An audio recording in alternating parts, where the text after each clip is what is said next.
8h12, os cidadãos brasileiros continuam voltando para cá, chegando ao Brasil depois de fugirem dos confrontos lá na Ucrânia. Hoje, mais um atleta deve desembarcar no Aeroporto Internacional de Guarulhos, em São Paulo. A Paula Nobre está no aeroporto e vai contar detalhes para a gente. Tudo bem, Paula? Bom dia. Quem é que deve chegar hoje?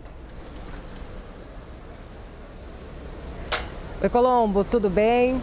Bom dia a você, bom dia a todos que acompanham a CNN neste domingo. Estou aqui no desembarque internacional, portão 3 aqui do Aeroporto Internacional de Guarulhos. Olha como é que está cheio o aeroporto hoje, muita gente desembarcando, familiares, amigos aí em todo o país que vem aqui para o Brasil. Mas a nossa expectativa hoje é com a chegada de mais um jogador brasileiro que joga nos times ucranianos.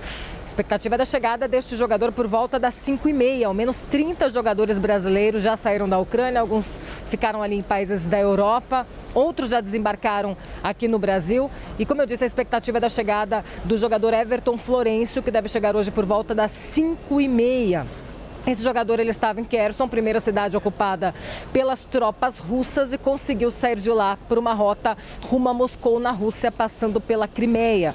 O Everton chegou a dar uma entrevista para a rádio CNN, contando como é que foi essa saída dele da Ucrânia para Moscou, inclusive, contando um contraste aí em relação aos dois países, as duas regiões, falando que quando ele chegou na Rússia, ali em Moscou, a cidade vivia um cenário completamente normal, como se não estivesse havendo uma guerra na Ucrânia, pessoas trabalhando, pessoas, vamos dizer que festejando em bares, em restaurantes, comendo normalmente, vivendo as suas vidas normalmente. E o cenário que ele estava em Kherson era um cenário devastador, de guerra, de conflito mesmo, pessoas muito assustadas. Então, quando ele saiu da Ucrânia, de Kherson, e foi para Moscou, ele sentiu este impacto das duas regiões, a diferença das duas regiões. Como eu disse, ele deve desembarcar aqui no Aeroporto Internacional de Guarulhos por volta das 5h30 da tarde. Ele tem uma conexão, ele faz mais um voo para Recife, então ele deve ficar pelo menos 6 horas aqui no Aeroporto Internacional de Guarulhos. As nossas equipes da CNN estarão aqui para tentar pegar uma entrevista dele, tentar conversar com ele, saber como é que foram os últimos dias ali em Moscou, também na Ucrânia. E assim que ele chegar, por volta das 5h30 da tarde, a gente volta com mais informações. Mas é importante detalhar essa questão deste contraste entre as duas regiões em que ele comentou na rádio CNN, entrevista à rádio CNN. Como que estava o cenário ali em Moscou, na Rússia, de pessoas vivendo a vida completamente normal, e na Ucrânia aquele cenário devastador, né? Como se as pessoas na Rússia não estivessem sentindo por tudo aquilo que estava acontecendo. De fato, a gente sabe que algumas pessoas sentem, mas esse contraste que ele contou, a gente vai aguardar a chegada dele por volta das 5h30 para a gente saber mais detalhes. Colombo. Legal.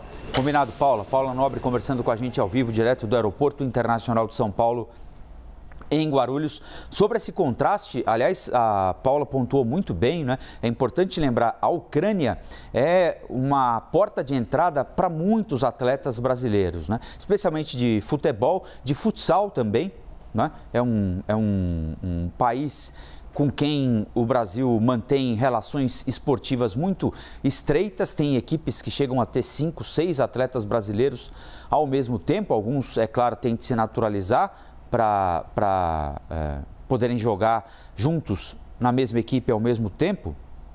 Mas os atletas da Ucrânia têm voltado ao Brasil e boa parte deles já voltou por falta de segurança, né? Claro, agora a última coisa que vai acontecer ali é um campeonato de futebol, é treinamento. Eles querem sair dali para qualquer canto, e a gente, especialmente ali no começo da invasão da Ucrânia pela Rússia, monitorou viagens longas, intermináveis, não é?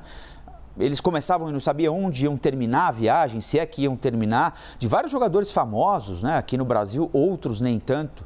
E os jogadores brasileiros que estão na Rússia, porque também tem muito jogador na Rússia, esses, como a Paula lembrou, estão em segurança.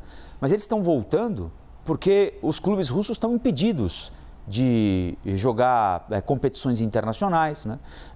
A Rússia está fora da Copa do Mundo, está fora das eliminatórias da Copa do Mundo do Catar agora. Então, a perspectiva do atleta brasileiro que está na Rússia é outra. Ele não tem preocupação em ser bombardeado, ele tem preocupação em não poder desempenhar a carreira dele porque houve uma sanção aplicada à Rússia que atinge também o esporte. Na Ucrânia, a razão é completamente outra, é fugir para continuar vivo.